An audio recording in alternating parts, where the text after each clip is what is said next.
Hi, I'm Kevin, And I'm Amanda. and we are serving up All that jam.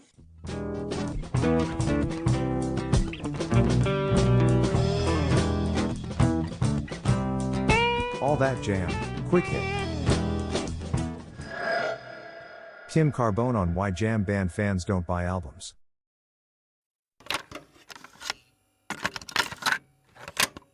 I was going to say, why does it seem that jam band albums are always afterthoughts to live performances by them? Where an indie band, they'll go in and they want to make a good album. They want the artifact, you know?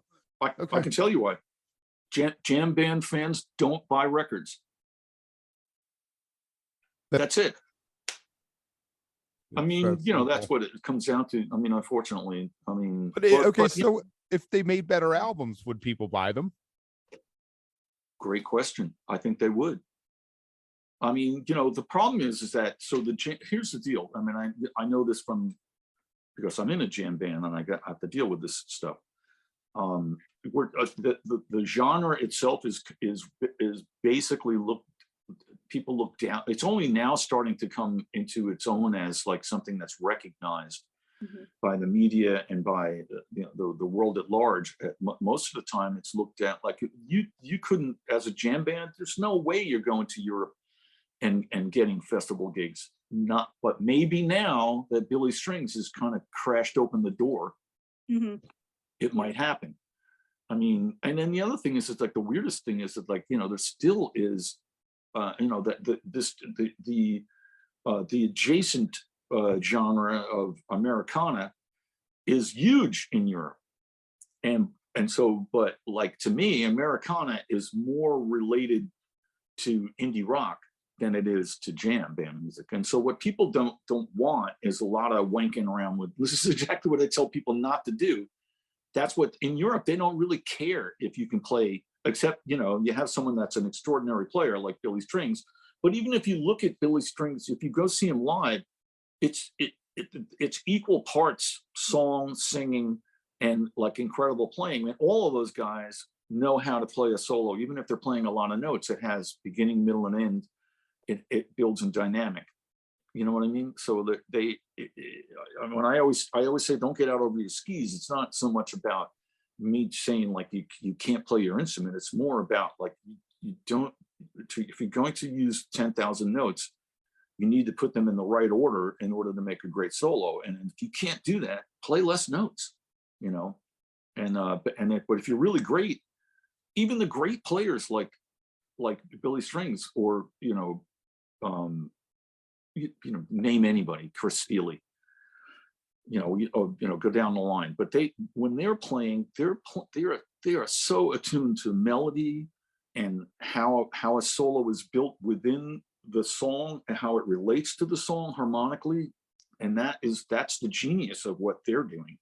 Right. And not everybody has that genius, and it is a learned thing. You're not just born with it. Yeah, you can be born with it. God bless you if you are, but that doesn't mean that you can't learn this stuff. And I guess part of what I'm trying to do is teach that. Even though, I'm pot calling the kettle black here. If you hear any of my solos, there's probably 5,000 notes in them when I'm playing the fiddle.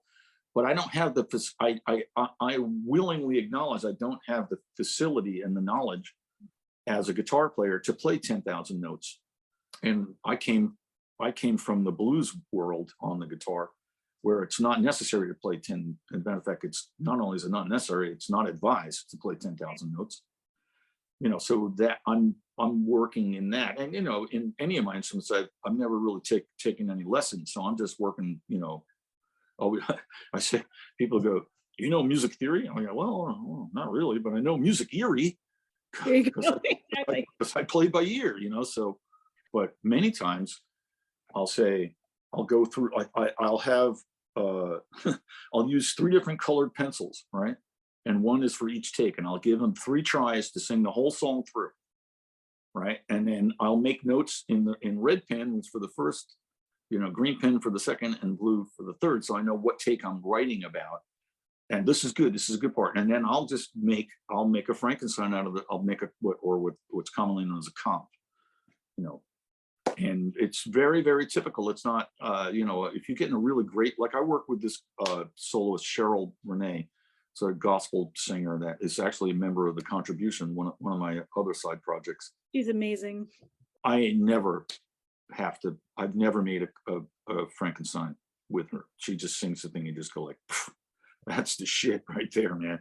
You can't really go better. I mean, the only thing she could do is she can get a whole take that's better than the take before, but it doesn't, just the way she puts, like, each one of her performances of a song are a little like a fingerprint. So you kind of don't want to mess with the fingerprint, so to speak, you know?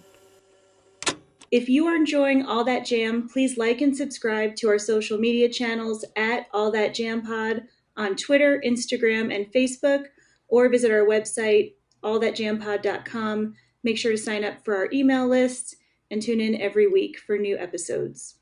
Also, look for full interviews on our YouTube channel. And remember, stay beautiful, but don't stay underground too long.